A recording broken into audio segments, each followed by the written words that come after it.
Good morning to all of you who are watching this live conference today. My name is Ollie Ballard and I'm Director at Business Leader. I'll be hosting the conference today. For those of you not aware of Business Leader, please do visit our website at www.businessleader.co.uk. So on to today's event, which is the Future of the Southwest Conference. What does the future hold for the Southwest? Well, hopefully we'll find out today, and we have some amazing speakers lined up. The point of the event is to regroup after a game-changing 19 months and ask some leaders in the region to give us an update on where we stand on some of the key issues like property, tech, and sustainability. To do this, we've brought together a great group of speakers who will each deliver a short presentation, and we'd like you watching to get involved too by sending in any questions you have for our panel, and you can do that via any of the social platforms that you're watching on or by sending in to questions@businessleader.co.uk. We are live today and we're live across Facebook, LinkedIn, Twitter and the Business Leader website, so do join and get involved.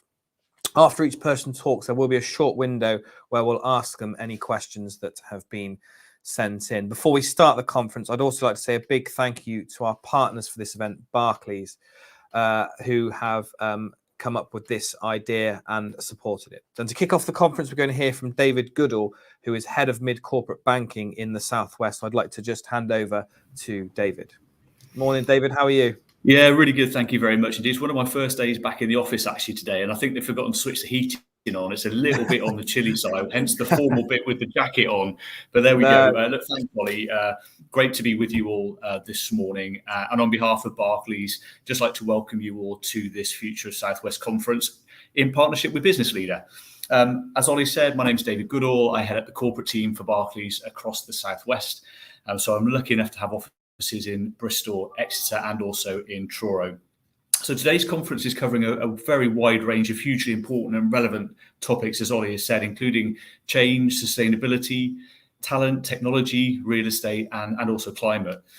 We have some amazing speakers. It's fantastic. I'm sure you've seen the lineup, and I'm really, really looking forward to hearing from them. And I don't think there could be much more of a sort of a perfect time for this event to actually take place.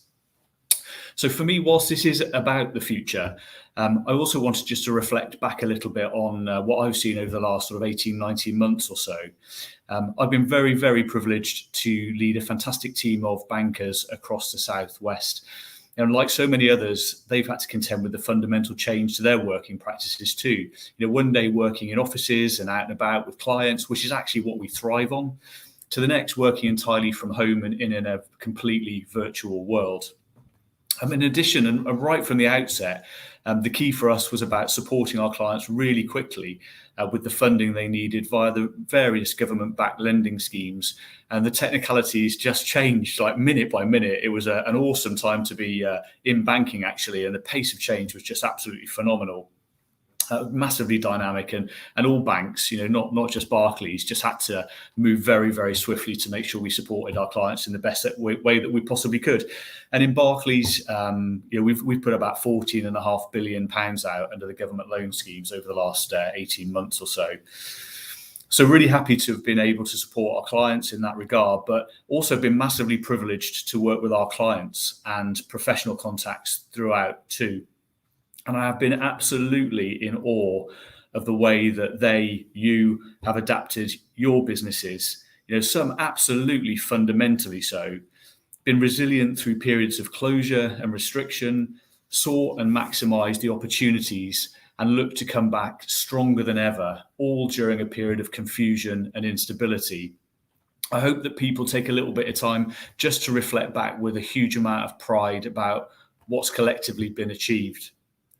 So in looking forward, I believe we also need to reflect back on the good things we have achieved over the last 19 months and take those lessons into the next phase.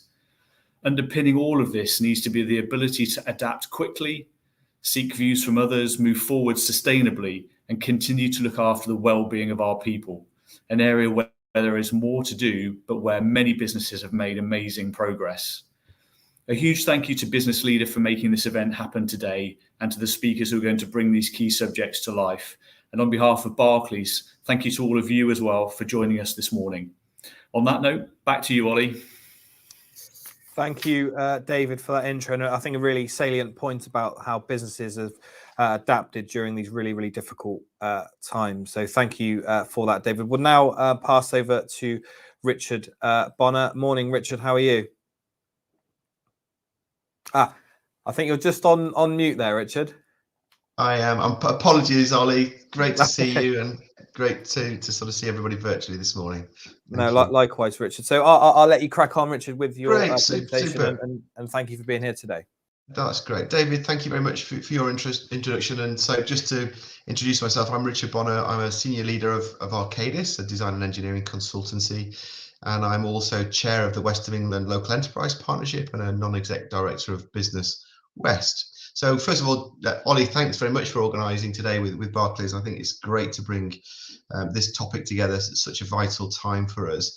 I'd like to start by saying that I'm very heartened. I feel very heartened by the overall state of the economy in the Southwest, recognising, of course, that there are a number of headwinds, and we'll touch on some of those issues as the morning unfolds. I wanted to just reflect that last year I was heavily involved with the working of the regional mayor on the economic recovery task force, really focusing with the public sector, with business organisations, unions, and a whole host of others at looking at all of the measures we needed to take to really support a pacey recovery to the pandemic.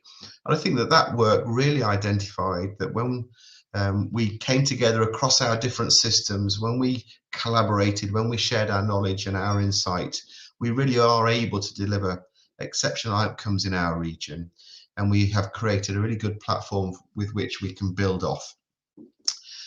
I'm also really proud of my involvement and association with Business West and the Chambers of Commerce. I'll share some of their insights a little bit later, but I'm really, it's an incredible organisation that just convenes and lobbies and supports the wider interests of the business community, but really, really importantly, has a real social and economic purpose, and really has the well-being of the region at the heart of all of its thinking.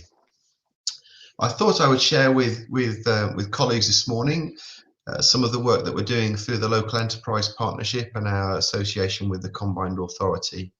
I think it's fair to say that the West of England has a very people-centred approach to sharing in prosperity, tackling inequality, and putting quality of life right at the heart of everything that we do. And we're centering our efforts to really accelerate the creation of new jobs, accelerating the transformation of our productivity, really trying to accelerate our journey towards net zero carbon and tackling the biodiversity challenges, and of course, accelerating our recovery from the pandemic.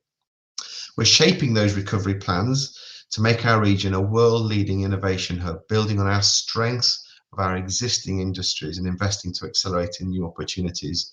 And just very recently, we've been looking at some of the challenges and the opportunities as an example in aviation. And when you look and scratch at the surface, we have 14 of the 15 UK's major aviation manufacturers and innovators in our region. And it really sets us up, if we can harness that huge potential, it really sets us up to build a very strong economy that can be right at the forefront of a global set of opportunities. And we really need to think about how we maximise those. I think it's fair to say, however, that speed massively is the name of the game. We've talked about our strategies and our plans for many, many years. And I think now absolutely is the moment to turn all of those into delivery and to turn them into really positive outcomes. We've set our priorities around delivering on the transport that is so vitally needed for the region. We've got to tackle the climate and ecological emergency for sure.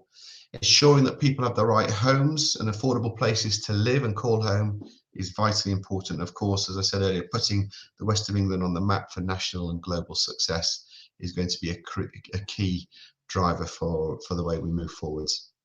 Over the summer, we've been doing a lot of work through our connections, through our business members and organisations to think about what are the key priorities that we wanted to share with the government as part of the spending review priorities. And I thought it'd be nice to just share with colleagues today the 4 key asks that we've made of government. So we have said that we want to invest at scale on retrofitting for housing. We want to target in the order of 10,000 new homes to build a market and to build the skills pipeline to deliver at pace. We think that that could create up to 2,000 new jobs over the next 4 or 5 years, and of course make a significant impact and reduction in the amount of carbon that is used. We're very, very clear that we want to invest in our innovation capacity, maximising the potential that we have through our world-leading research and innovation clusters. And Steve might talk a little bit more about that a little bit later on this morning. But we also have really significant ambitions around quantum computing. We have some great assets here in the region, and we really need to make sure that we're leveraging to maximise those. We want to, of course, really invest in our regional digital infrastructure. It is vital, both in urban and rural settings, that we're all able to connect to super fast broadband. You know, many of us have now been working from home for on and off for 18 months, and we want that parity between being in an office and being out remotely. And for many businesses in the west of England and the southwest, you know, these are SMEs who often start up at home, and to give those organisations the opportunity to innovate and to start up out of their, you know, smaller premises is vitally important for our economy. And then finally, it's a project that's been in development for many years, but we need to confirm the investment that's required for Temple Quarter. It absolutely is a flagship for the delivery of homes and jobs and integrated transportation in the region. And I'm really pleased to say that at long last, many of the enablers are now in place, and with some funding that we are expecting to land, it really does unlock up to 10,000 new homes, many tens of thousands of new jobs, and a real transformation of what we're going to see and expect from Temple Meads as a station with improved mobility, capacity and integration with other transport modes. So just thinking about perhaps answering the exam question, Ollie, around you know, what does this ecosystem look like? Well, with our work through Business West, we conduct a quarterly economic survey, and for those organisations on the call today, those of you who respond, we really do appreciate your insights. It does help us to build up our policy positions, helps us to work to and lobby government. So just running through some of the key headlines. So business confidence. I think it's, you know, really pleasing to see that over the summer particularly, business confidence has been at its highest level since 2017. Most and many organisations are really confident about the outlook for the next 12 months, both for their own organisations and for the UK economy. In the results, the Q3 results announced yesterday, we saw some softening in that sentiment. And of course, when you think about some of the headlines at the moment, we can see that there are potentially some headwinds into the next period. Employment. Well, a significant number of organisations and companies are trying to recruit at the moment. And we know that that can be a real struggle and a challenge to find suitable staff. My own organisation, Arcadis, we've had over 350 vacancies through the course of this year, and it's been a real challenge to bring the right talent into our organisation. Climate change. Many of the organisations reported, and no doubt many organisations on the call today, are recognising how important it is that we create some real momentum towards what we do in our operations around reducing our impact and taking action to reduce our environmental impacts. And I think I'm just delighted that actually it's the values of many of the business owners and shareholders who are driving much of that action, but also really, really importantly for us to consider that many of our customers and our clients are also driving us towards taking some of that social responsibility, particularly around the climate. Prices. So many organisations, particularly manufacturers, are having to increase their prices, and of course there are lots of inflationary pressures at the moment, whether that's the soaring costs of energy or the headlines we're just seeing at the moment, or indeed actually raw materials prices. And a lot of that is, I think, linked to the global economy starting to come out of the pandemic. And of course, in a post-Brexit world, we're coming to terms with what that means for trade across boundaries and how we get goods through and into and out of the UK. Skills, well, I know that Steve's going to talk a lot more about this a little bit later on, but a number of organisations, interestingly, feel that they've got a lack of the right skills to fulfil their ambitions. And whilst many organisations are using and consider apprentices as a really effective opportunity and enabler, I think my own reflections are as well that we've got to think about how we bring forward the digital skills, the skills to allow us to innovate. There's many needs for us to improve our productivity through standardization, automation, and the use of digital technology. And so we've got to blend those skills to both respond to perhaps a more traditional approach to servicing our needs and think about how we transform those skills agendas. And then finally, sales and orders. Many organizations are seeing a real growth in sales, particularly local domestic sales, and that's brilliant as the economy has started to recover. It's really pleasing to see that. But what is perhaps a little bit more concerning is that UK exports continue to underperform, and I think that can be attributable to 2 or 3 different things. We are seeing other parts of the globe recover more slowly, perhaps, than the UK has done. We're also seeing international supply chain issues becoming quite a challenge. And for many of us, actually, just trying to rebalance our approach to the post-Brexit landscape, what does that mean? I mean, again, in my own organisation, we've had a real challenge in terms of how we meet needs around fly-in, fly-out delivery of contracts and how we get our visas through and controlled. And that's taken a lot of thinking about as a small example. So just to sort of wrap up and in summary, as I said at the start, overall, I'm really optimistic about the economic growth prospects for the Southwest. We've got we've got a lot to build off.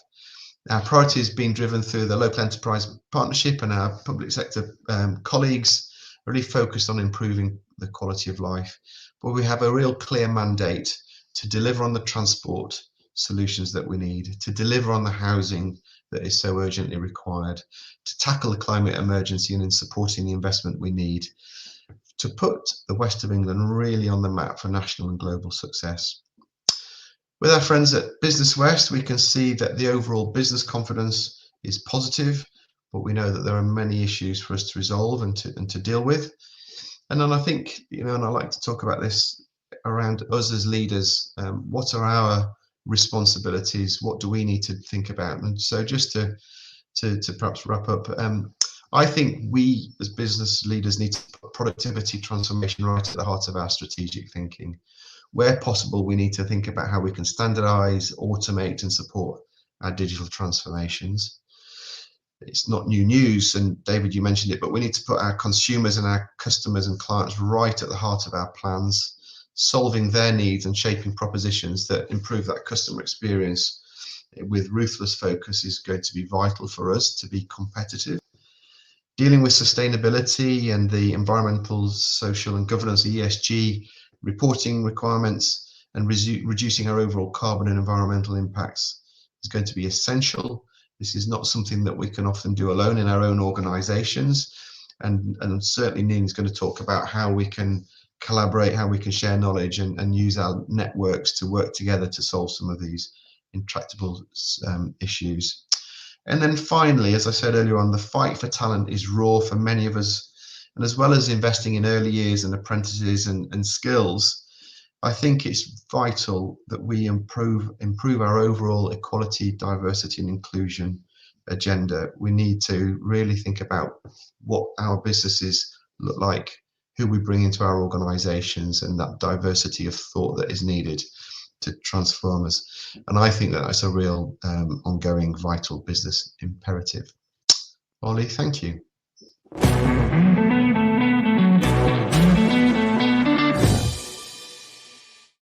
Thank you for that introduction there, Rich. I think it really set the scene and gave an overview to some of the topics that we're going to be discussing today. So thank you for that. It's great to see so many people tuning in today. So please do send your questions. And we've had one come in, Richard.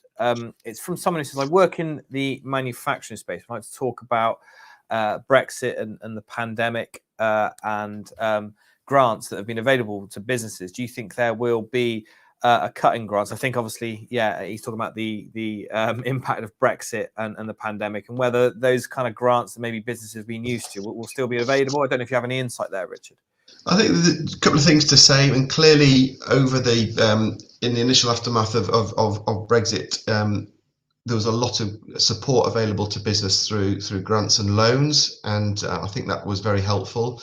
You know, just listening to what the politicians have been saying at the Conservative Party conference, I get the sense that the Prime Minister is thinking that business now needs to take some of its own responsibility. But you know, even just reading the headlines in the newspapers today with Kwasi Kwarteng just looking at how the energy heavy energy use manufacturers might need to be supported, I do think that it's going to be done on a case-by-case basis rather than maybe a blanket approach. But what we are seeing actually is inbound support to things like the Combined Authority, where actually the Growth Hub does help to provide support financially. So the Growth Hub particularly is a great opportunity around some of the agendas. Might not support everything in manufacturing specifically, but around skills, but you know, there's some good support there. No, thanks, Richard. So yeah, a good summary there. So yeah, it's probably going to be a little bit tougher for business looking for those grants, isn't it? Yeah, I think so. No, definitely. Well, thank you to Richard and the viewer who sent in that question. We've had no more questions sent in for this thread. So I just want to say thanks again, Richard. And we'll Pleasure. now welcome Johnathan Matlock, who is talking today about tech and how we can become a world-beating tech leader here in Bristol and the Southwest. So morning, Johnathan. How are you? Yeah, good. Thank you, Ollie. Thanks for inviting me to talk today. Brilliant. Well, I'll let you crack on, Johnathan, and yeah, I'll speak to you after your talk. Perfect.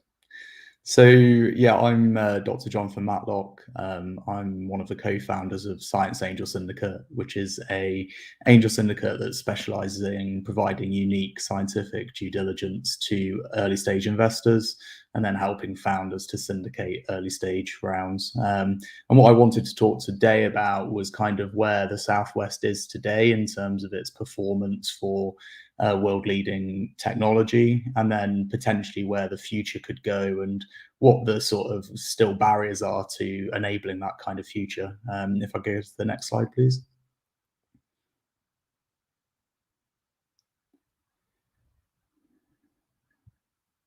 So yeah, here on the slide, we've got some data from Boettcher. On the left, it's a very Bristol-centric picture, but it gives you a picture of the number of deals that have been announced, which are highlighted by the black line, and then the amount of capital that's been raised by those companies. So you can see there's been just a pretty steady uptick in the amount of investment coming into Bristol-based companies. 2018, 2019 were clearly standout years. They were mostly dominated by two large capital raises by OVO Energy and Graphcore. But even within the context of the pandemic, you know, 2020 was broadly comparable to 2017, and 2021 seems to have seen a similar amount of investment. So relatively speaking, the investment landscape is looking positive for early stage companies.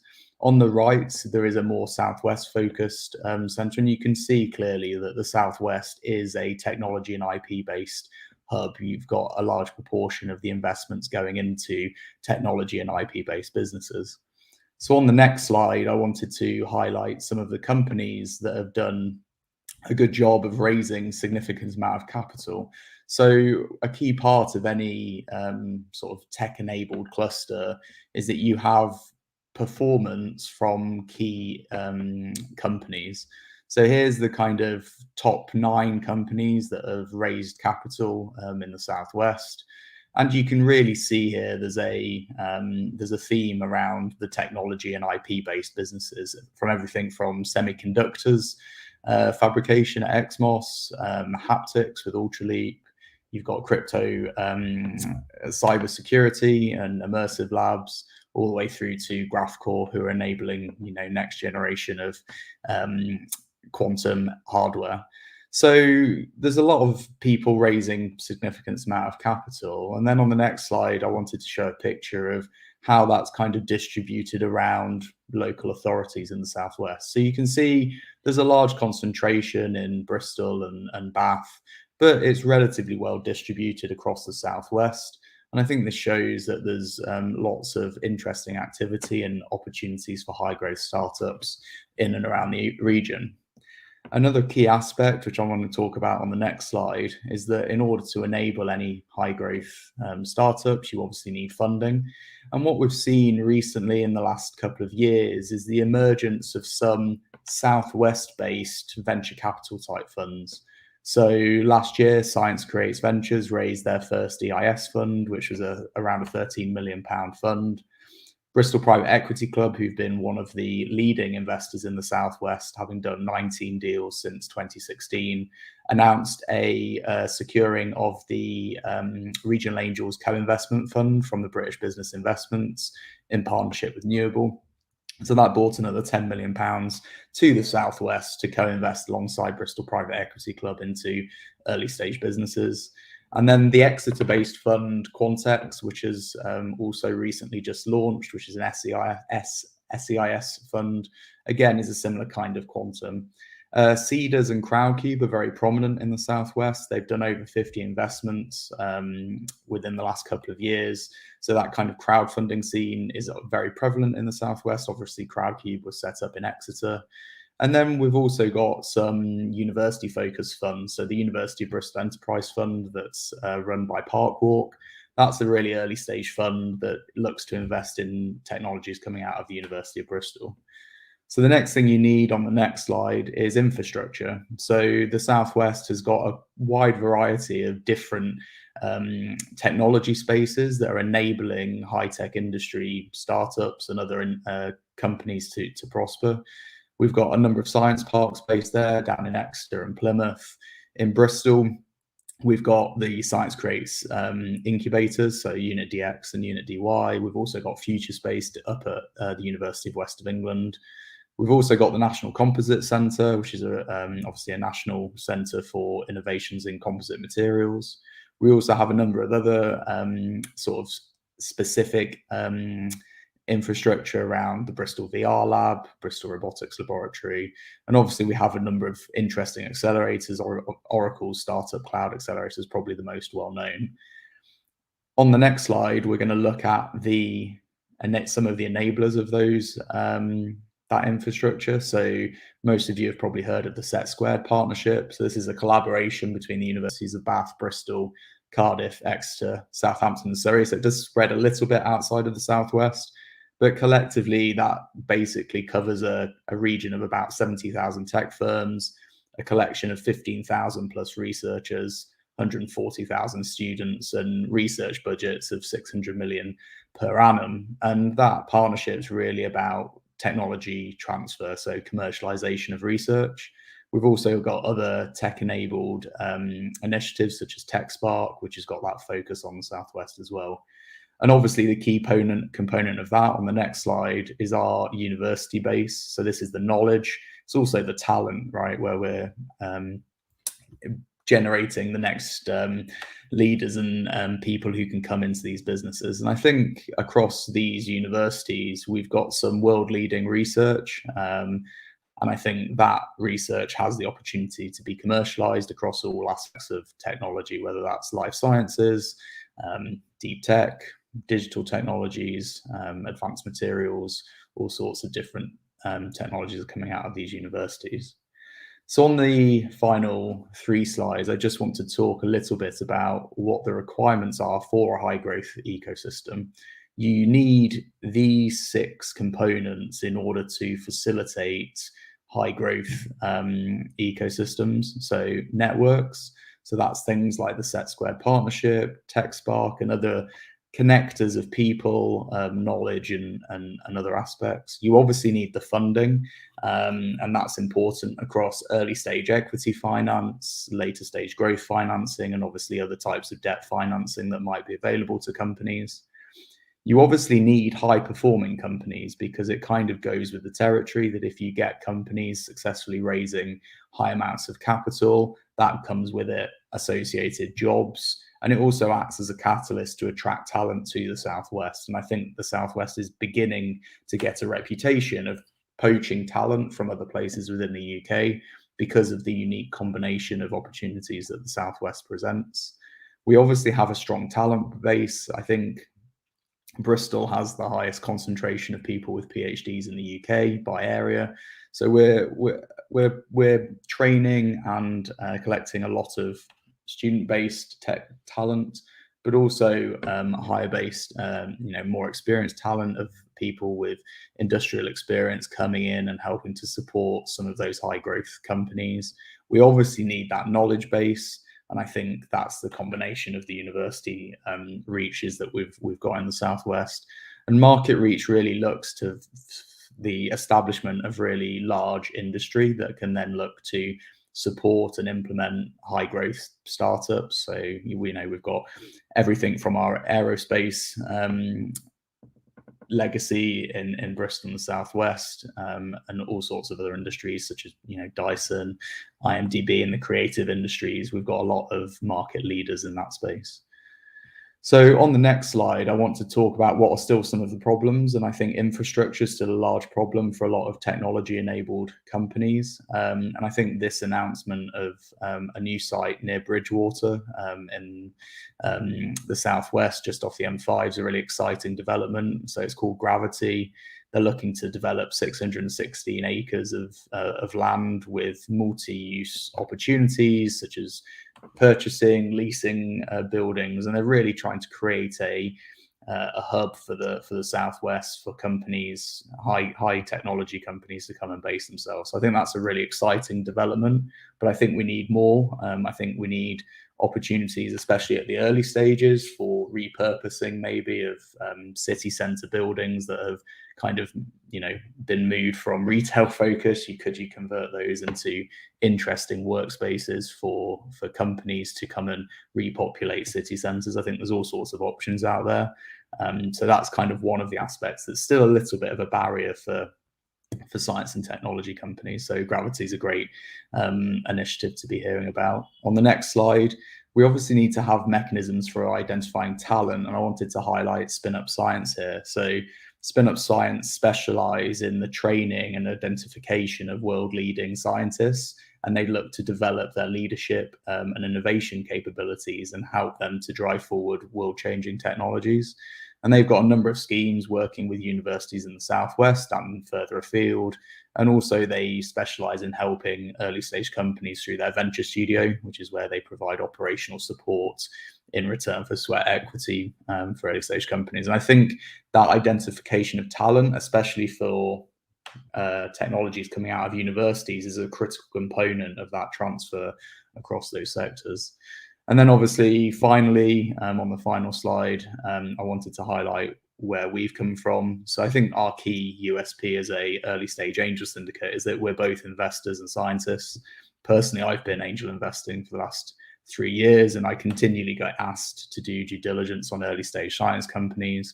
And I think the other side of the fence is, who do early stage, technology and science founders go to when they want to create early stage rounds? So we're helping people to syndicate early stage rounds and are really looking to identify opportunities where the potential societal impact of those technologies is aligned with the potential opportunities for investment. So that's why we started Science Angel Syndicate this year. Obviously, we're looking at the early stage side of the market, so pre-seed and seed stage investments. But I think the next step for the Southwest would be a growth stage based VC fund. Again, it will just create more opportunities locally for Bristol. I think Science Creates are potentially looking at a sort of growth stage fund. I think there might be rumours around Set Square doing something similar. So I think things are coming. But again, that sort of access to finance for early stage companies is pretty critical. So that concludes my talk today. Hopefully that set the scene a little bit for how the Southwest looks today. I think things look very positive in terms of what we've done so far. And I think there's huge opportunities to really catalyze the Southwest moving forward. I think specifically around the competitive valuations and price of talent. The Southwest, although those graphs I showed on the first slide show that it's, broadly speaking, attracting investment, proportionally compared to the rest of the UK, the Southwest attracts very doesn't attract its fair share. And what that means is there's opportunity there for more competitively priced companies, especially for early stage investors. And I also think that the relative cost of talent, I think the median salary for digital technologies in Bristol is about 35,000, which compared to other areas of the UK is pretty competitive. So the Southwest has both the talent, and then also it's cost effective to get that talent into your businesses. So thanks again, Ollie, for inviting me to talk today. Be delighted if there's a question from the audience.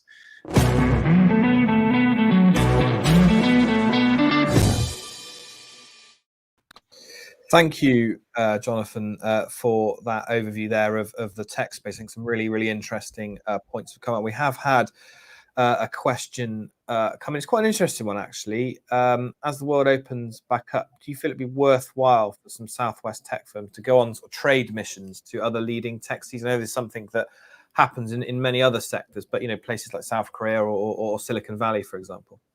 Yeah, I think that's definitely something that Southwest technology companies should be looking at. I know the Department for International Trade often does showcases around the world from specific regions or specific sectors where they're looking to showcase sort of the best of the UK. And I think there's nothing really better than meeting other people in person and learning from your peers, as it were, as well. Companies at similar stages of development, I think you can often learn a lot from them because they've sort of might have been there and bought the t-shirt. So yeah, I think it's a really good idea. I was inspired by your presentation. I know you've kind of grown and exited a company in this space, but there seems to be kind of a wall of money available at the moment. And you mentioned kind of pre-seed and seed level investment being really strong in the Southwest, but yet, we do need some growth stage VC funding. There'll be a lot of people watching today who they might be in that growth stage, they might be kind of seed level, and they'll be looking to kind of raise capital. From your experience, what are the kind of things that investors are looking for, and some of the kind of tips that you could give our viewers? I think it's dependent on the company and the industry. I think if you're in a software-based industry, there's very well-defined metrics in terms of, customer acquisition costs and churn rates and lifetime value. All of those kind of metrics are pretty standardized as to when you can go and raise different types of financing, especially around that Series A level. I think in other industries, again, it's all related to demonstration of traction for those businesses. So if it's a therapeutic company, you're looking for really critical in vivo data, or they've done IND studies before you go into a clinical trial. So it's all around accessing growth financing is around, have you got the traction metrics and sort of signals that suggest that you can go on and accelerate what you're currently doing. And I think that's kind of, most investors start from that point. I think at the Southwest at the moment, for growth stage financing, it pretty much involves getting on a train to London or, further afield. I think obviously because of COVID, there has been a general trend for people sort of taking calls from between investors and growth stage companies from further afield and sort of expanding their geographic focuses. But it's still tricky for UK-based companies to raise growth financing. I think Graphcore is an exceptional example there. They raised capital from Sequoia.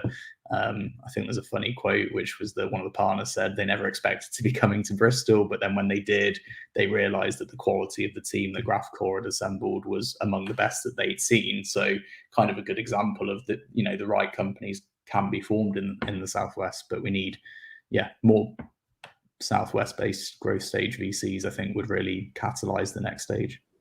No, thanks, Johnathan. That's an interesting point to end on, something to aspire to have more growth stage VCs based here and involved here, like you say. I just want to say thanks again, Johnathan. A really good insight there into the tech space. We're now going to kind of focus on skills. It is something that Johnathan did touch on, skills for the tech sector. But Steve West from UE is going to give a broader overview of that. So I just want to say good morning, Steve.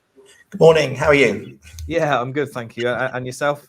Yeah, not so bad, thank you. Yeah. Well, I'll let you crack on, Steve, anyway, okay? Okay, can I have the first slide, please? And then probably the second one, because the first one's just a placeholder. Great, perfect.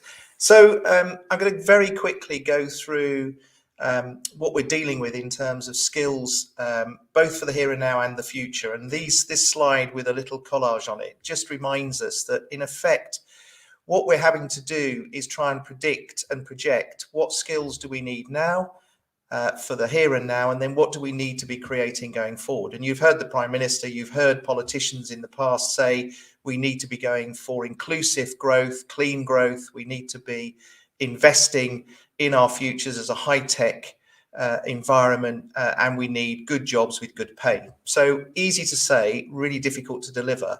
And most governments around the world are doing the same thing, all trying to set policy, all trying to predict the future. I have to say, if we use the past as an indicator of their ability to predict the future, they're pretty lousy at it.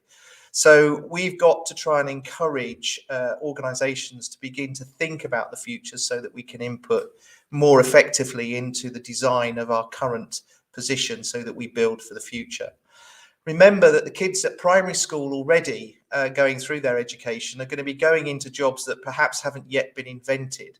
And yet the mindset that we deliver to them is about the here and now jobs. So we know that technology increasingly is going to play a huge part, whether we're thinking about transport infrastructure, whether we're thinking about artificial intelligence, whether we're thinking about cybersecurity and the like. Clearly, all of those things will impact on the jobs that we will create going forward. But in the here and now, we know we've got shortages in terms of truck drivers, transport infrastructure, hospitality, and even butchers started to make the headlines earlier last week. We also know that the pandemic has had a significant impact on the health and social care environments, and increasingly looking for ways of delivering a different sort of set of opportunities there. So next slide, please. So skills for when, what, and where. The global trends are towards high value, high income skills. We know that population demographics are changing across the globe. We are engaging in an aging population, living for longer, hopefully living healthy lives for longer. But nevertheless, there are issues in terms of how we support an aging population across the world. We know that we've got environmental challenges ahead of us, and we also know that we are operating within a global context. The UK is part of one planet, one world, and everything now is interconnected. We know that every developing country like ours is looking to invest in their future in terms of skills and education. And we also know that within that space, technology over the next 5, 10, 15 years is going to have a massive impact on what we do and how we do it. So fundamental question is about how do we start to ensure that we're equipping people for a very different future, and how do we make sure that they have the skills, knowledge and attributes that enable them to change over time. And this is a big set of questions that we're trying to answer. Next slide, please. We know also that, as I say, the immediate is often what government focuses on, and there are immediate skill shortages that we can see, and I'll come back to that in a few moments. But if we're to shape our future, we've really got to start working more effectively with organizations that are thinking about the future. The previous presenter eloquently identified that whole push around technologies that are going to change our lives. And of course, that's important that we recognize that and we start predicting what skills and knowledge are going to be required to support that. We're also trying to balance local, regional, national and international workforce needs. And we're also trying to make sure that our education, right from primary through to postgraduate study research, aligns with where we think future jobs are going to be. And that is no mean feat, getting that education pathway, that ecosystem to work effectively. What we want to try and do is future-proof, and that again is difficult within the number of unknowns that we're trying to balance.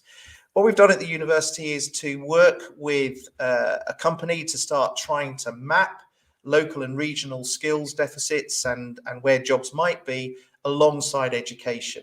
We've focused on WECA Plus, so the region and just beyond the region, and we've explored current vacancies. Where are they and what are they in? Now, not surprisingly, you can see health and care, retail, engineering, manufacturing, transport, management and administration, on-site construction, building services, engineering and logistics. No real surprises there.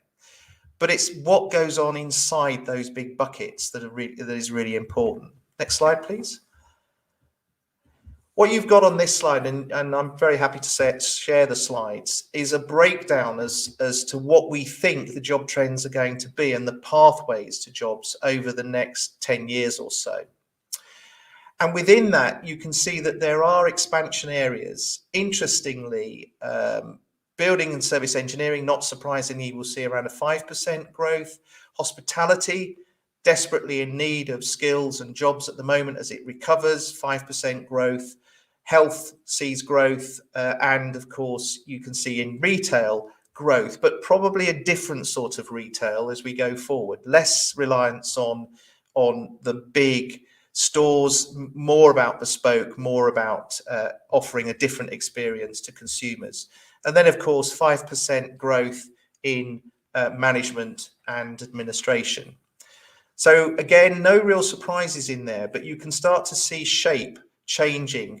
And I'm predicting that in health and social care in particular, technologies are going to play a huge part in how we manage that aging population. Next slide, please.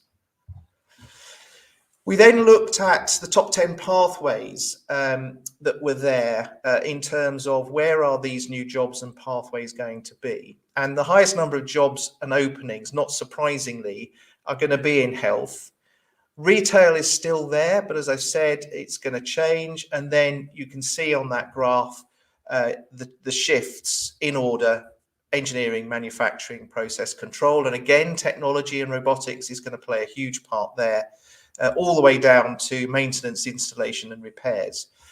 That's what it looks like locally. So we then started to look and challenge ourselves around, well, how does education align to that? And the next slide, please.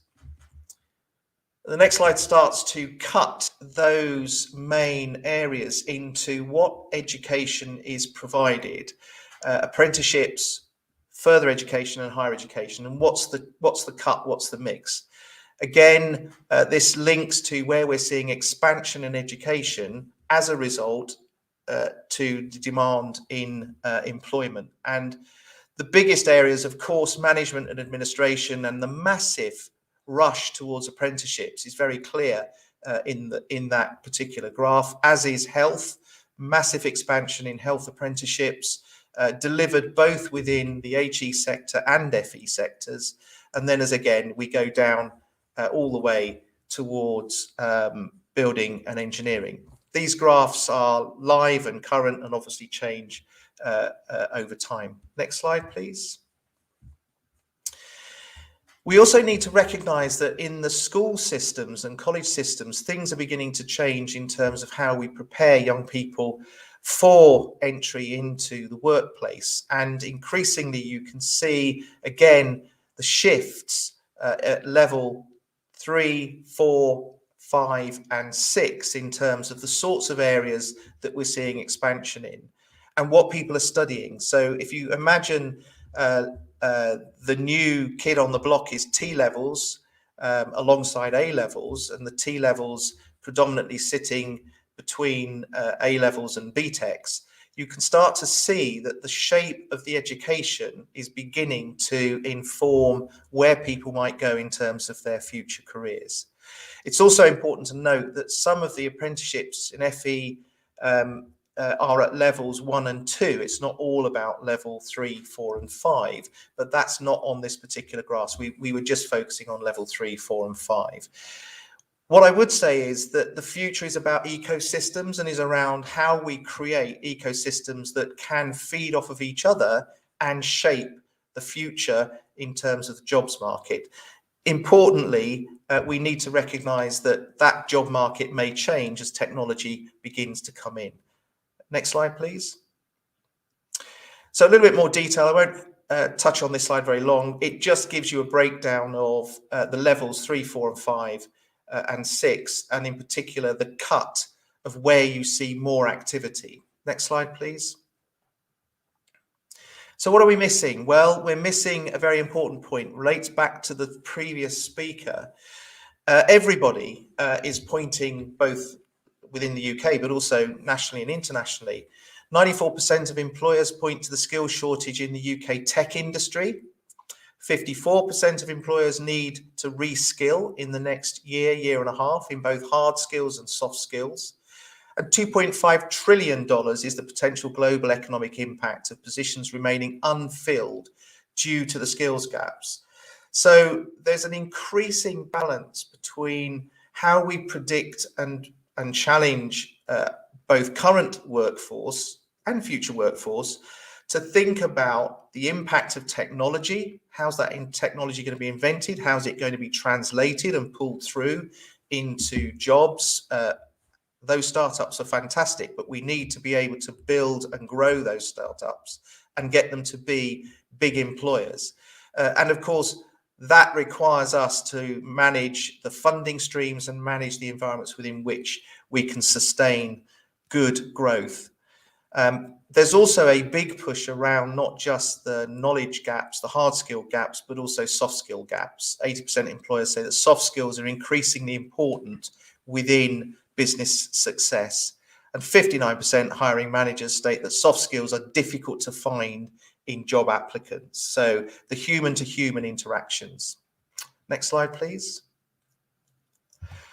Now, education is increasingly becoming personalized. So if we start just looking very quickly at the landscape, it is a journey that people will go on. They will revisit it during their lives and they'll access it at various points. So if you think of someone coming from school, they're doing their GCSEs, they're on a program of work, that might take them into employment eventually via colleges, and they're studying A-levels, T-levels, apprenticeships, foundation programs, then moving into level 4, going into higher apprenticeships, the old sort of HNC type level, tech diplomas and certificates, and then into degree education. And you can see the pathway maps out, and you can enter that pathway throughout your life's journey. And the idea of lifelong entitlement to re-education is a government flagship idea, which probably is going to come in around 2025, we think,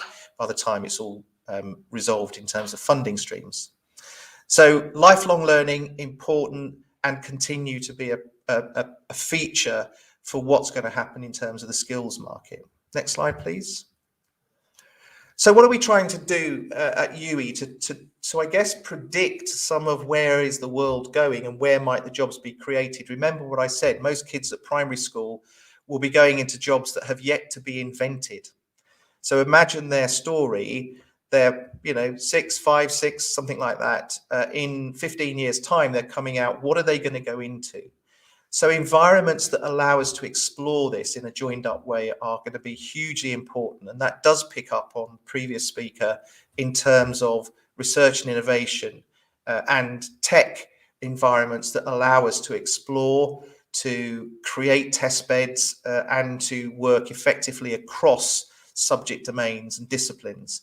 So at the university, we are investing heavily at the moment of creating a lab, a living lab, if you like, which would be the whole university.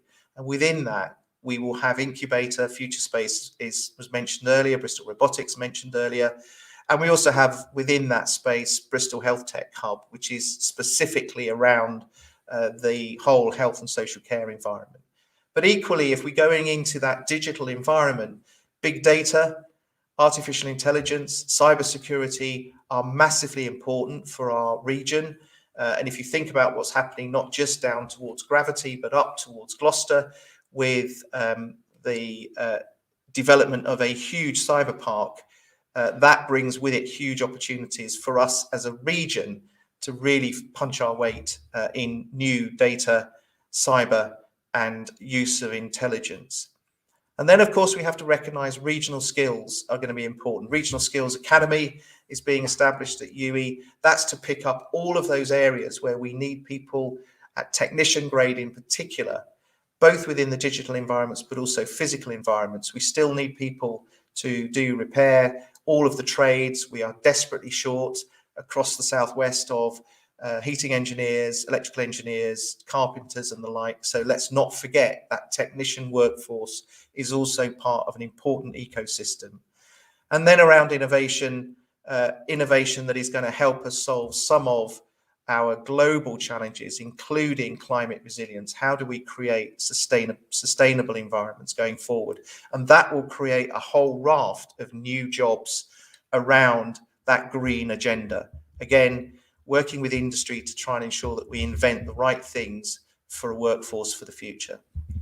I'm going to stop at that point because I think I've got 5 minutes or so just to take any questions.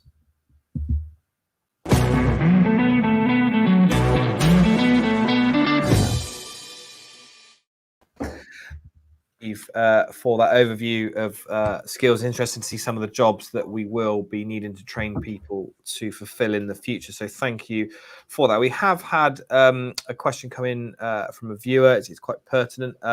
What impact has the pandemic and Brexit having on international students wanting to study in the Southwest? I think obviously probably another part to that question, which I can add in, is and are you starting to see that recover after the last couple of years? So yeah, absolutely. Please do. So international students, not surprisingly, find certainly the Southwest an attractive place to come and study. Our numbers across the Southwest are up on international students, and nationally international students are up.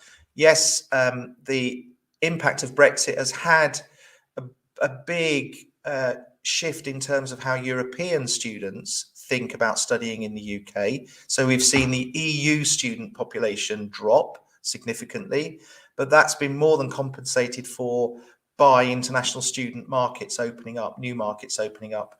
That's not surprising because the global pandemic has had an impact on some of our competitor countries. So Australia significantly down, Australia also falling out with the Chinese and Southeast Asian countries. So we're seeing students might navigate away from certain countries because of the geopolitics. So UK at the moment seeing growth, continued growth in India, Pakistan, Nigeria, China, and the Southeast Asian countries, as well as home student numbers going up. So I don't think there's any indications that we are not punching our weight. In fact, there is an opportunity for us to grow our markets in the UK and internationally for higher education. Which follows on from that in terms of the UK, competing globally. You mentioned some of the skills we need to invest in for future kind of jobs. Where do you see, are we investing enough? Do you feel, and how are we competing against, the Singapores, the Chinas, and some of these developing countries, Steve? So there's no doubt that those countries, Singapore, China, and the like, are investing massively in education. They always have, but they're really ramping it up now. And in particular, they're ramping up postgraduate and research investments. And we're beginning to see UK, in effect, fall a little bit behind as those countries invest in research. And so they're becoming global leaders in research now. There is a comprehensive spending review, which is going to impact on the entire country. But the education sector is also under review. And that looks in effect at two streams. One is the research streams, and we need to continue to invest significantly within research. And we also need to ensure that we support and continue to support the funding streams for education, undergraduate and postgraduate. All of that is under pressure. The danger is, of course, that the government makes some short-term gains by either reducing the unit of resource coming into universities or potentially introducing artificial caps. Both of those things are ridiculous ideas and would damage the UK, both in terms of its own citizens, but also in terms of the economy. And that, for me, is something that we are working very hard to encourage the government not to go short term, but to think long term. Thank you, Steve. An important call to action there. I just want to say thanks again for your time today. Very, very insightful. We'll now move on to property and commercial property. And I want to welcome Dr. Walter Boettcher. How are you this morning, Walter? Yeah, very well. Thank you very much. Well, without further ado, I will let you crack on. Okay. Yeah, my name is Walter Boettcher. I work at Colliers. I'm based in London, but I find myself out in Bristol quite often over the years and everything. Not so much in the last 18 months, and I've missed that, I can tell you. But hopefully I'll be back. I was hoping to be back today, but there you go. Yeah, so I track the economy, and I think the task today is to sort of lay out what I see as the foundations for what's going forward regionally across the UK, but also make a few specific comments about Bristol. Could I have the first slide, please? I guess I'll start off with the positive news, and then we'll move more toward the negative news. I run back to June. This was published, I think, or June, July, by Ernst Young Attractiveness Survey, which shows, I guess, sentiment among international investors, cross-border investors in looking at various regions of the world. And this is for the UK, and you can see that from around 2019 onwards, i.e., the election and political stability, if you want to call it that. And then the follow-up with Brexit and stuff, the positivity toward the UK's investment target seems to have improved. As a matter of fact, going back to 2012, which is when the survey began, it's the highest level ever. And at the moment, it's probably the highest place in all of Europe. One of the things that tells me is that a lot of the angst that came about the UK damaging itself in perpetuity by choosing to leave the EU maybe is not materializing in the eyes of experienced cross-border investors. Certainly, I think there's some countries that have done business with the UK from even before it joined the EU back in the 70s that aren't particularly bothered in this. With these numbers, I think, bear out. How that translates into property has a lot to do with sentiment and investment and expansion. I give you this little chart on the bottom. Maybe it's a little bit hard to read, but it's headquartering decisions that have been made, leasing commitments over the first part of this year through the end of August. And you can see there's something like about 18 new headquarters were announced in London. If you look at the Southeast, there's another 9. And if you look at the big 6 CBDs through the end of August, there's another 9. I think Bristol has, where is the Bristol one? Yeah, the BBC regional headquarters set up in Bristol falls into that particular category. I could also pull up some leasing data, which would show that there's actually quite a lot of activity in Bristol that has to do not just with tech, but also with creative industries, production, and the likes, as well as sort of the more conventional professional services, which is, I think, is one of the strengths of Bristol also. What other point I need to make here? Yeah, so I think that the environment looks pretty positive. Now let's see if that starts to translate through in the occupational demand. And that's what the next slide is, please. So on the top left, I show you annual UK office take-up. And London's in the dark red, and you can see that that is still down and projected to remain somewhat down on pre-pandemic levels through the end of 21. You can see that the big 6 CBDs also came down. They're recovering. It didn't fall quite as much as London, I suppose, in percentage terms. The Southeast has bounced back fairly strongly. Again, I think some of the headquartering decisions were made there. Okay, so the bad news for Bristol for this quarter, the Q3 data, which has just come out, is that it is down below its quarterly average quite significantly, somewhere around about 76,000 square feet of space was taken. But I'm assured by various actors in the market that at least the rumors have it, that there's probably a pretty considerable amount, up to a couple 100,000 square feet, that could well complete before the end of the year, which would push Bristol back up into line with its longer term averages. There's been a couple of markets. I think Birmingham's had some good numbers, and Glasgow's had some good numbers too, as of Q3. So I take that as a good sign. The other part of the question, I guess, too, though, is what is the offices going to look like going forward? Are people actually going back to work? And yes, they are slowly getting back to work. Certainly in London on Tuesday, Wednesday, and Thursday, oddly enough, they're fairly busy days on public transport, I can tell you. And I'm sure that you're seeing similar patterns out in the regions.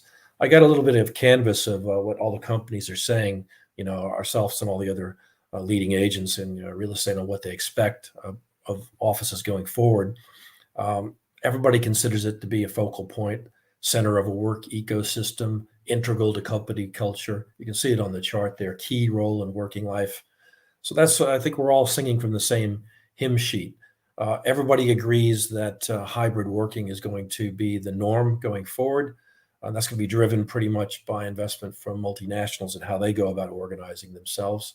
But one thing is clear, hybrid working may be a durable presence, as one person put it, but there is no single solution as to what the format's going to be, and that's important. To drop down in the left-hand corner, you can see in 2021 so far, according to PwC, the most repurposed asset within commercial real estate is offices. You can see that on the left, right? And I think the message I take away from this is that this new working norm that's going to be based on new technologies and a lot of the themes that we've already heard about is going to mean that you can't just buy an office building anymore and sit on it for income for 20 years and then sell it off or refurbish it. It's going to be ongoing capex, I think, to keep it fit for purpose as the purposes continue to evolve over the course of the next, well, I think probably technology is accelerated to the point where it's going to continue to keep changing really quite dramatically. On the far right-hand side of these comments I've got up here, there's a couple of really interesting ones. One is that I think we're going to see a lot more mixed use type development coming in, and I think this would figure into places like the Temple Quarter regeneration that's going on, and the type of assets that may go into there, which could mean that you'll end up with a mix of usage that will mean that buildings are occupied, commercial premises, 24 hours a day, which I think adds a really interesting dynamic to the property markets going forward. And this isn't just for Bristol, this is for everywhere going forward. Next slide, please. In terms of future outlooks for the UK, it's really quite positive. Now, this data is based on Oxford Economics forecasts, and what I have on the horizontal axis is projected growth, total aggregate growth in real GDP over the course of the next 10 years. On the vertical axis, I have the percent growth in the working age population over those periods, because you can see there's a pretty strong linear relationship between working age population growth and GDP. No great surprise, more people work, more wealth is generated in theory. If you look at the top chart, you can see over there on the right that the UK has some of the strongest projected growth over the course of the next 10 years. Actually, it's part of the whole Anglosphere, which seems to have very similar characteristics, and this is all based on positive demographics. If you look down below, you can see that exactly the same principles work in terms of trying to understand what the growth potential of various regions within the UK is. And you can see, for instance, Manchester's way out in the lead, even beyond inner London. And I think a lot of that has to do with really effective organization locally and getting marketing messages out to the international markets where they're attracting a lot of inward investment. I would say that Bristol is poised to do something very similar. I think it was mentioned before, either Richard Bonnard mentioned trying to promote it, or maybe it was Johnathan in terms of the tech sectors. But I do think that certainly the combined authority in the west of England, that's got to be one of its key roles, is to get the message out that Bristol's open for business, and it's got some pretty positive messages here. But if we look at the raw demographics, Bristol's pretty well placed. I don't want to call it necessarily middling, but it's right up there with Edinburgh and some of the other sort of cities that look fairly strong. Again, a lot of this is going to be linked to infrastructural development over the course of the next several years as the leveling up agenda starts to materialize. Next one, please. So there's always a fly in the ointment in my experience. I joined Colliers in, I guess what it was August 2007.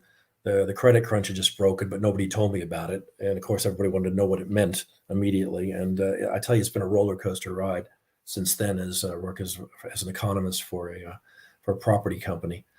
Seen my share of downside risks. I'd say the risks now don't look to be of the order of magnitude that we had during the global financial crisis. when I think we were faced at one point with the cash machines running out of money, if you can remember those bad old days. But I think probably the inflation story is what has everybody spooked at the moment. And to be honest with you, I haven't really come to a clear view in my own mind about how worried we should be. I still tend to think of this and a lot of what's happening and a lot of the data that we're seeing that seems to be somewhat distorted by having shut down the global economy pretty much completely for a while, and now basically starting the engine to get it cranked up again is not going to necessarily be without its problems, as I think some of the supply chain issues would attest. When I think about inflation, I think a lot of the spikes in pricing have to do with shortages, or I think what some people call bullwhip effect within supply chains, more so than it does with any sort of permanent change in the way things are in terms of those supply chains. When I think about the employment market and the shortages that we're seeing and all the large-scale vacancies, I think it's going to take about into early next year before we can see how the unwinding of the furlough scheme has played out and whether everybody has gone into new jobs or whether there was some hidden unemployment and things of these natures. There's some data that came out this morning that was generally fairly positive, suggests that the employment rate's falling more and that there is in fact a labor shortage. I still think it's a bit too soon to come to any great conclusions. And if I'm having problems trying to interpret this, I can promise you that the Bank of England are having problems trying to work out exactly what where the pressures are. I would say that I would look through probably the commodity pricing issues because I think those will fade. I've got a chart up there at the top that shows the price of transport fuels, and you can see that one of the reasons it's so high now in terms of inflationary terms is that it was very low about a year ago, and so you have the base effects that kind of make it look a little bit more dramatic. I think the thing to watch, though, is the wage inflation. That will be, if there is a trigger for any rate hikes, I think that would be the key trigger to watch. So watch that one carefully. Having said that, even if we do get a base rate lift, I don't think we're going to be anywhere near where we were back before the global financial crisis. We're looking at an extended period of lower rates generally. Next one, please. And I think, too, the other thing is that, love him or hate him, Boris sure takes a lot of heat for a lot of things, and not all of it is necessarily of his own making. He has a fairly significant majority still, and will have this for the next couple of years now that he can finally get down to the business of doing the leveling up that he had originally got elected to do, which he was on the brink of doing right before the pandemic, but then was completely postponed. Now that he can get back to that, I think maybe we'll see some palpable good feel factors coming into some of the regional markets. One thing to say from that Ernst Young survey that you saw at the beginning, that leveling up message is recognized by cross-border investors. Something like 61% of these investors were aware of the policy. So again, it's a marketing job partly. Next slide. I don't want to get into this in much depth. What this shows is that Bristol, which is right in the middle there, offices give you a reasonable return without a lot of volatility. This chart is really interesting. It suggests that in property, all assets probably should be considered in their own right rather than ascribed to any particular geography. But let's leave that one. That's another conversation for another day. But look, I'm happy to take questions on any or all, even something I haven't spoke about. That's fine. Thank you.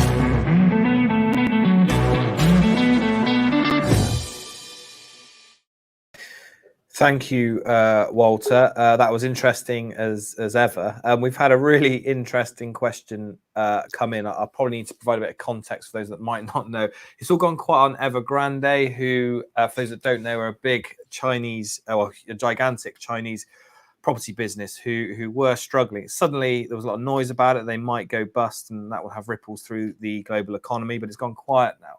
But Walter, I guess this person wants to get your insight into this. And if it was to go pop and not be bailed out by the Chinese government, what repercussions would that have for the UK economy? That's a tough one. First of all, I sort of take issue with the fact that the Chinese may not bail it out. I think that there was a piece, by the way, in the FT. Martin Wolf, I think, answered this or tried to address this. The last week, I think it was. That might be worth a read for you and everything. Listen, it's a big, complex part with a lot of moving parts.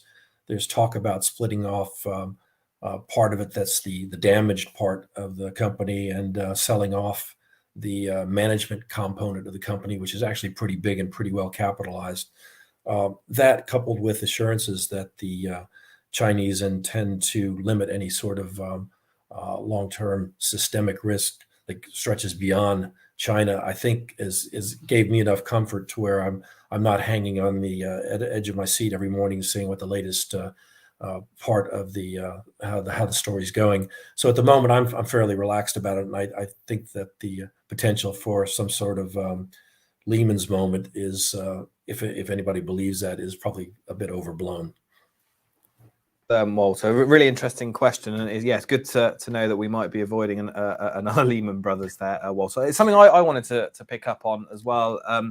In your presentation, you said about Manchester being very, very robust, and that being down to the sort of good marketing messages. I just want to get an insight into what are they doing differently to other regions then when you talk about that messaging. I think the main thing is they just started before everybody else. You know, they were marketing themselves really quite effectively 20, 30 years ago, for goodness sakes. And I think that had a lot to do with personalities, as you well know. I can think too that I used to go down to MIPIM, haven't been there for a good while. And I always go to visit the Manchester Pavilion, which is pretty well financed, I can tell you. And they're really pretty effective in terms of bringing in interesting speakers and getting a lot of visibility. I visited the Bristol show, so to speak, and the scale of it is nothing like Manchester. The expertise and the people are there, but in terms of grabbing the limelight, a bit like Manchester has done, and maybe it's just a matter of throwing money at it. I don't know. I don't think it's been necessarily as well organized as these guys have been doing it for so long.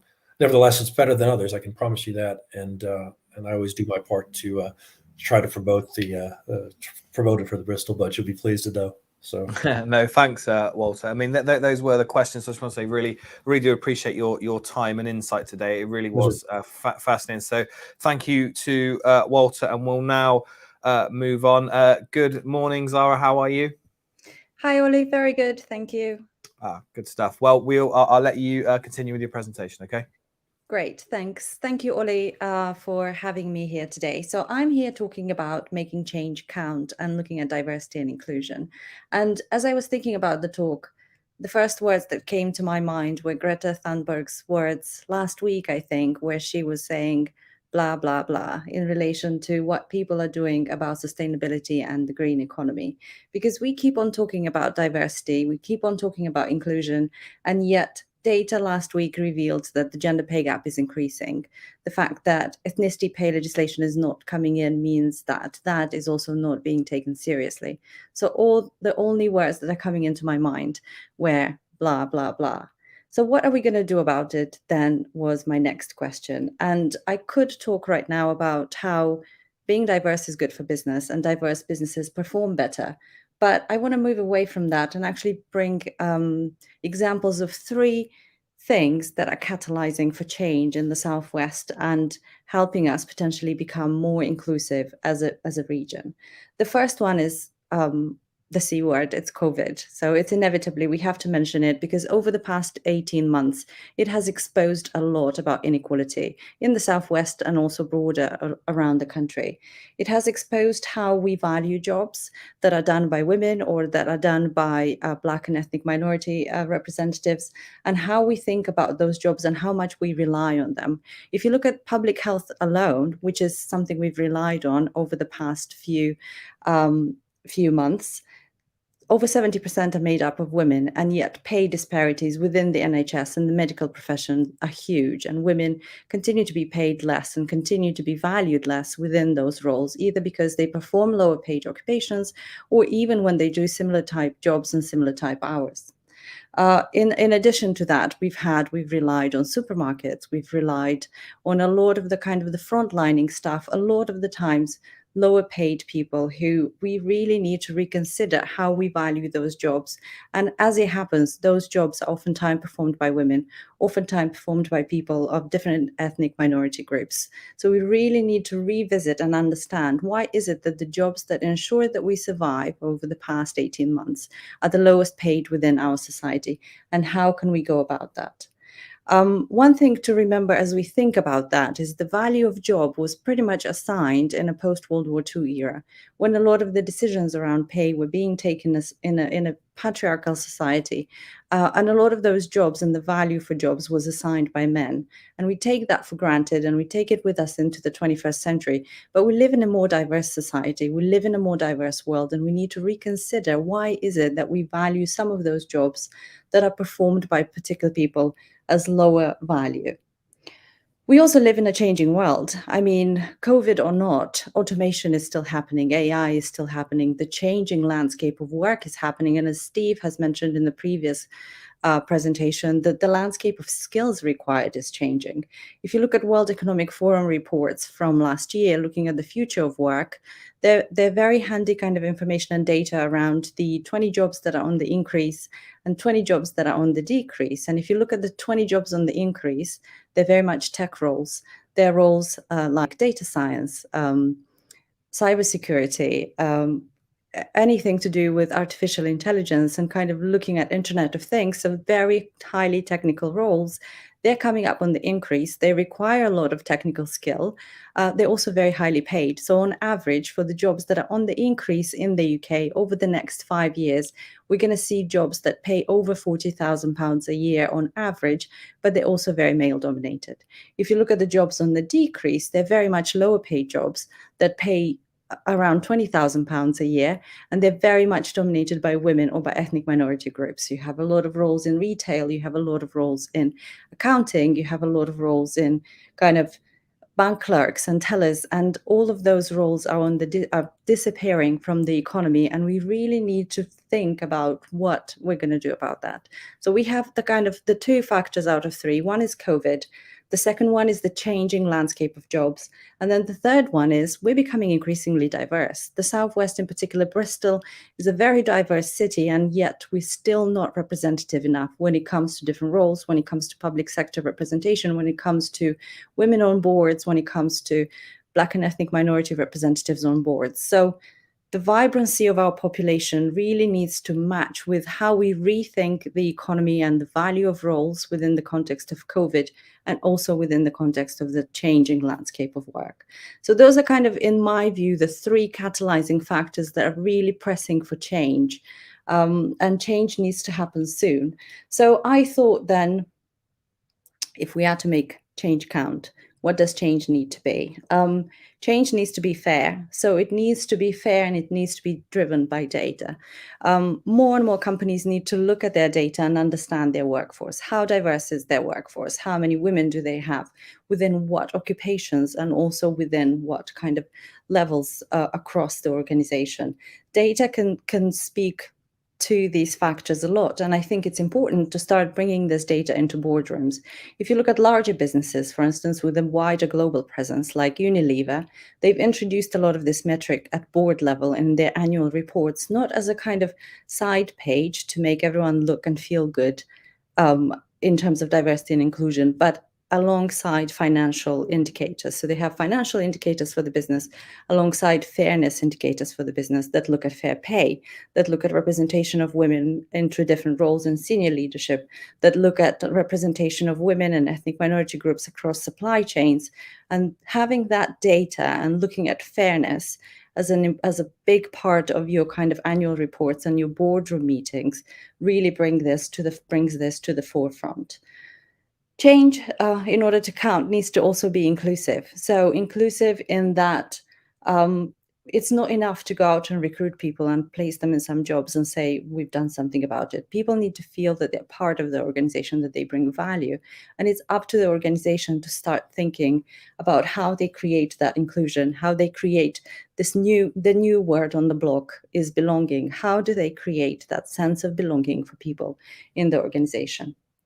In order to count, change also needs to be innovative, and we need to really think about diversity and inclusion as more than just a tick box exercise or something that runs in parallel to the business, something that is topical, and we bring it up whenever we want to bring some good positive examples, but then we forget about it when we talk about returns, when we talk about business strategy. So how do we embed that into everyday activities? How do we make diversity and inclusion part of the job of people in HR, part of the job of people in finance, part of the job of people in property, of all the occupations that exist, because this needs to be embedded in business, not run alongside and parallel to business.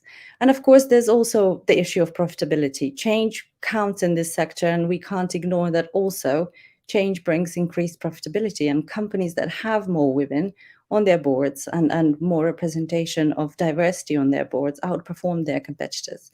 There's endless McKinsey research in terms of how many billions of pounds will be added to the economy if we close pay gaps and actually feel everyone valued and a bigger part of the economy and therefore contributing more. If companies in the Southwest actually are interested in finding out how much they would be contributing to the economy if they close the pay gap, there's an equity assessor calculator that you can find online, and you can put the number of employees that you have and the gender pay gap that you have, and then the calculator will calculate for you how much money you would contribute to the economy if you close the gender pay gap, but also how much money it would add to your bottom line if you close the gender pay gap. So I think in the context of all things mentioned, COVID, the changing future of work, the changing population are really pushing for us to take meaningful decisions in the area of diversity and inclusion. We need to be fair about it. We need to be inclusive, not just diverse. We need to be innovative about how we think about solutions. And we really need to understand that this is a moral and ethical obligation as much as it is something that will drive a better business for our area. And I think it's time to be more bold and be more diverse in terms of how we think about bringing more diversity in and making change count. Thank you very much for your time. I'm happy to take any questions if there are any.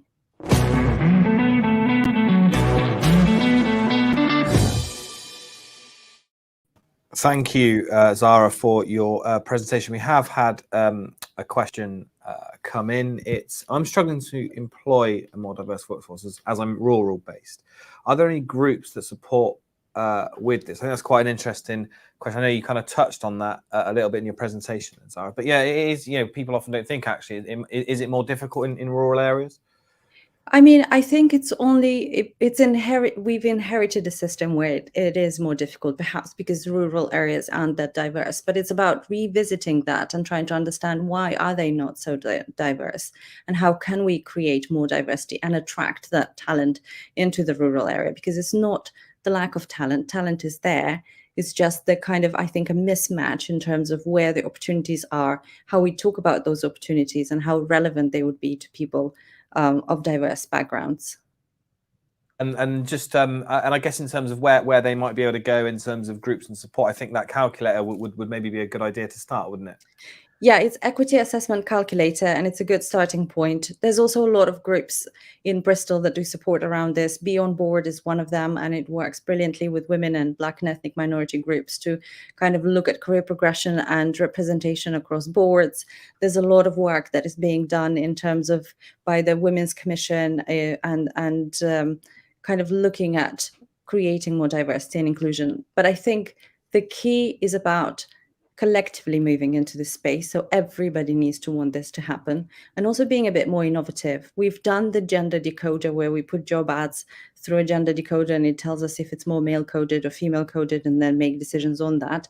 We can move into being more innovative about how we think about roles, especially tech roles, because there's the current trend is that the tech roles are so technical. They very often forget the human side of it, and they forget the why is the technical here? Why do we need the tech? Who's going to use it? How are we going to use it? All of this means that we really need to bring the wider society into tech, and then that is when it becomes more inclusive. No, thank you, Zara. I know you've got to kind of shoot off, so we'll end it there. And just want to say thanks for your time and insight as always. It was fascinating to hear, and obviously some good call to actions on what we need to improve on. We're now going to look at sustainability and climate change, and to do that, we're going to welcome Nina Skubala from Business West. So good morning, Nina. Morning, Ollie. Well, oh, sorry. So thanks for having me this morning. No problem at all. I'll let you continue in your presentation, okay? Brilliant. Okay, I'll just wait for some slides to pop up. And if you just skip on to the next one.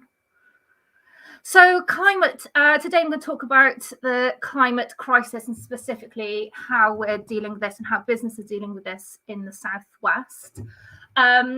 It's quite important to think about at the moment, we're not only just facing a climate crisis, but also the ecological crisis and also the heating crisis as well. And in terms of the climate, it's something I think it's discussed now almost every single business event. It's something that's discussed around the kitchen table every evening. Even when you go down Southville in Bristol, you might see big murals like the Greta one here on the wall. And it's being discussed because it's really, the pennies dropped. Everyone's realizing how serious a crisis this is. The IPCC, which is a group of scientists, they did a report and issued a report earlier in the year, and that was called Code Red for Humanity. So since the Industrial Revolution, the Earth temperature, it's warmed 1.2 degrees Celsius. We're actually on track now for it to increase 4 degrees plus, and all of the efforts that we're trying to do is to limit it down below 2 degrees, ideally under 1.5. So what does this mean for business? If you just go on for a few slides, there we go. So it means that we're going to start seeing, or we are currently seeing, flooding in places that don't usually have flooding. This is actually Kensington underwater earlier this year. On the next slide, and we're going to see more intense heat waves in places that don't normally have temperatures of 50 degrees. So this is the heat wave that we had in Canada, but we've also had temperatures of over 30 degrees up in the Arctic. And this is particularly concerning because it melts the permafrost, which has got lots of carbon in the form of methane there, and that then has a greater effect on global warming. And can we have the next slide? It's also seeing more frequent fires. So I think this is a fire in Turkey. So again, places that don't normally have quite so many fires, we're starting to see that, and more intense storms. So this is a subway in New York underwater following Hurricane Ida. So what I think is key to take from this is that, in a warming world, and the world is continuing to warm, there is no business as usual. And the hotter it gets, the more widespread and more frequent these effects are going to get. So what's being done about this? So we've got COP26 coming to Glasgow next month, and we'll have 200 world leaders coming, and the expectation on them is for them to demonstrate what each of their countries are doing to reduce carbon emissions to below 2 degrees and ideally below 1.5. So in the run-up to COP in the next couple of weeks, we'll hopefully be seeing lots of countries announcing what they're doing. I think recently we had the UAE sort of announcing that they're going to aim to get to net zero by 2050. And there's a lot of hope pinned on this, on COP26, particularly because this is seen as the decade where the crucial decade to take action, but also the time to make sure that all of the systems and processes needed to limit global warming are put in place. Some of the things that will be up for discussion is how do we limit what might be the effects of having something like a carbon tax, and how might that impact international trade, particularly with some of the countries, the growing economies like India. How maybe countries, the growing economies like China, how do they decarbonize despite having the largest highest amounts of renewable technologies? They have an enormous reliance on coal emissions. And also, how do some of the more the developed countries help those developing countries? So it's all about the just transition and what mechanisms are going to be put in place here. It's really crucial that this, hopefully there's a lot of, like I said, a lot of hope pinned on this event, because seeing that this is the time to act. If we can go to the next slide. But here in the UK, we've got a legal target to get to net zero by 2050. And here's one of our local MPs signing that commitment. And we've also got an interim target as well, and that's to reduce our carbon emissions within the UK by 78% by 2035. What that we do lack in the UK is we don't have a clear plan yet of how the country's going to do that. And I expect, I think a lot of people are hoping that in the run up to COP and immediately after COP, we'll start seeing far more plans coming from government spelling out exactly how the country is going to decarbonise.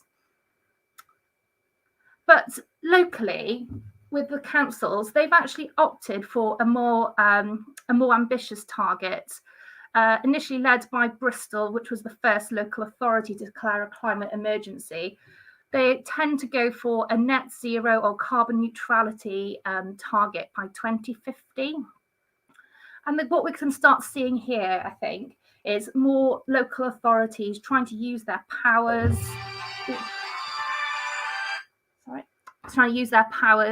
To reduce their carbon emissions. But the big key around this is, how do you finance that, and do they actually have the powers needed to decarbonise at that fast pace? And businesses, of course, have an enormous role to play. We recently did a survey of our members. So we know that 70% of businesses agree that climate change is a business issue. And for businesses, for us all to reach that net zero target, what all of businesses are going to need to know is realise where they emit carbon. They're going to need to know how much carbon they're emitting. And this is going to be pretty tricky at the start, because one of our surveys said that only 1 in 10 businesses are currently measuring their carbon emissions.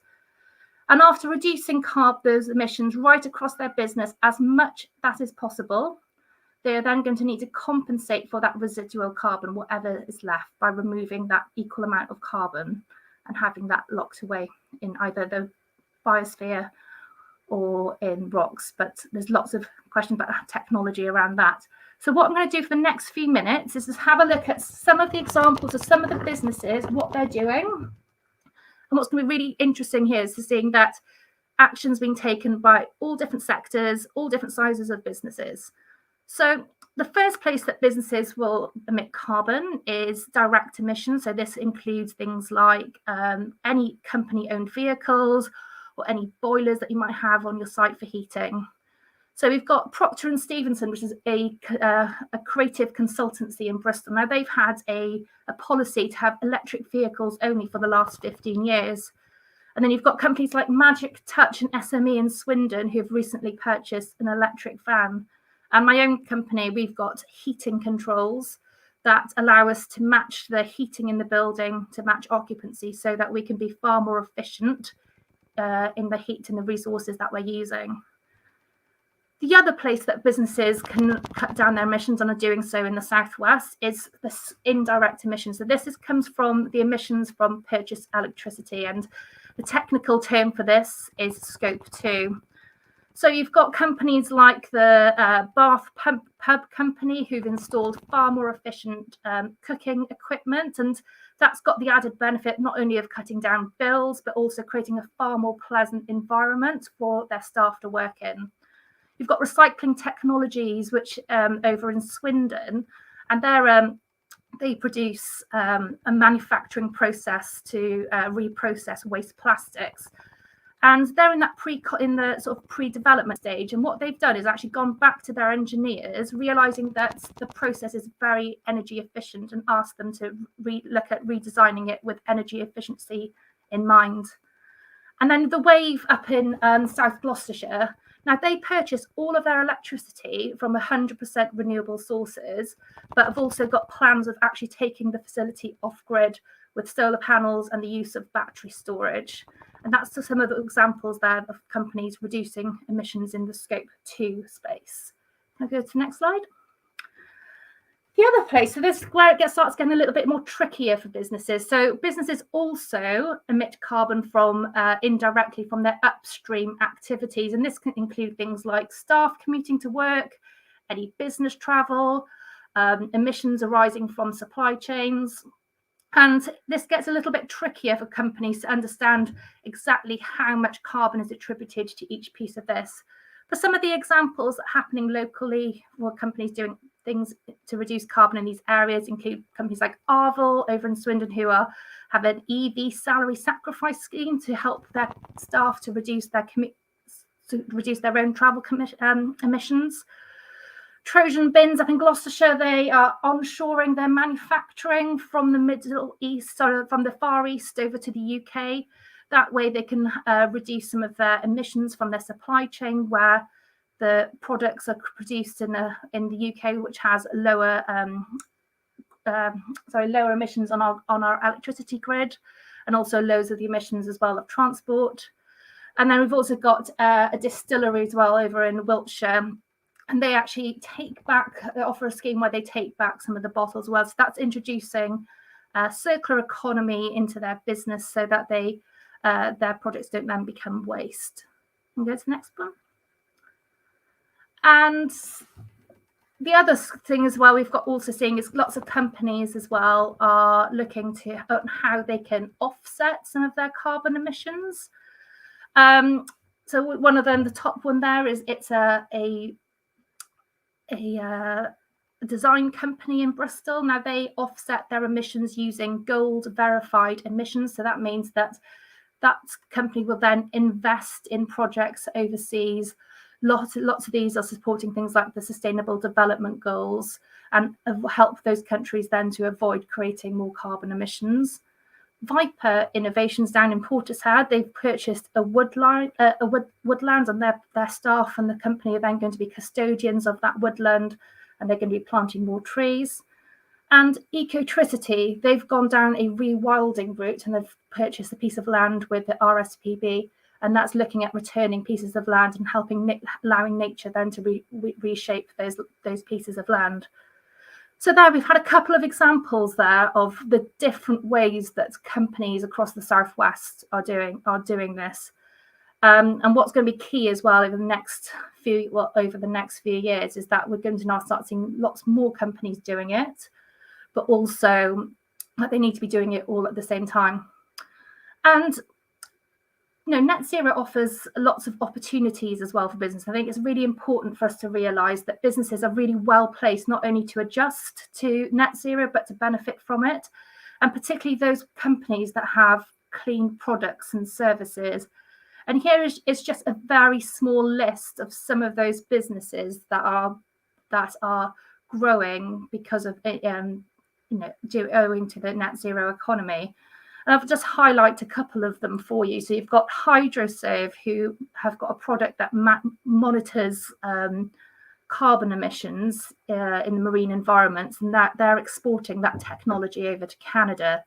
Lispard Energy, they're in the renewable energy game, and they're working over in Brazil. We've also got companies like CoCharger, who are able to change everyone's driveway into a fuel station for electric vehicles by sharing EV technology. And Circular Cups, who then are able, they produce reusable coffee cups from disposable coffee cups. So you can see there's lots of we've got a really rich ecosystem here in the Southwest of really innovative companies and lots of agencies and bodies that are able to sort of support these businesses to grow. Just pop to the next slide. And there's real benefits as well. If your business hasn't already gone down this route, there's real benefits in for them to do that. First of all, reputation. It's really expected now that businesses have a position on climate change. And your suppliers, if they're not already asking you for what you're doing on climate action, they certainly will be. And staff, particularly younger staff, are going to be far more, they're going to be choosing to work for companies that have sustainability and the net zero in mind. It's also going to help companies with their profitability. There are opportunities there for businesses who are able to produce those products and services that enable us to transition to net zero and to adapt to climate change. But also some of those first steps that many companies do, particularly SMEs might look to do, can also help them to reduce costs, which has an impact on their bottom line, particularly looking at things around energy efficiency, which is pretty pertinent at the moment, seeing that we're facing an energy crisis. And it's also it's a way as well of really thinking about and looking at your business. So it's there to help with innovation and resilience. There is the direction that we're going is that the world is getting warmer, and there's going to be no business as usual in that 2-degree world. So businesses are going to need to look at changing and adapting to that. There's the last slide. And just to finish off, so we really don't have much time to act on this. So I think it's what we'd really like everyone to take from this is that there are lots of examples in the Southwest of businesses doing really good things on climate change, but this certainly needs to be not just a few examples, this needs to be every single company. And I think especially as we look to COP26, we really need to be looking at encouraging policymakers to bring forward some really clear and consistent and ambitious policies to enable the economic viable routes for decarbonisation. I think businesses have got a lot to offer and a lot of solutions that they're going to be able to bring to the table.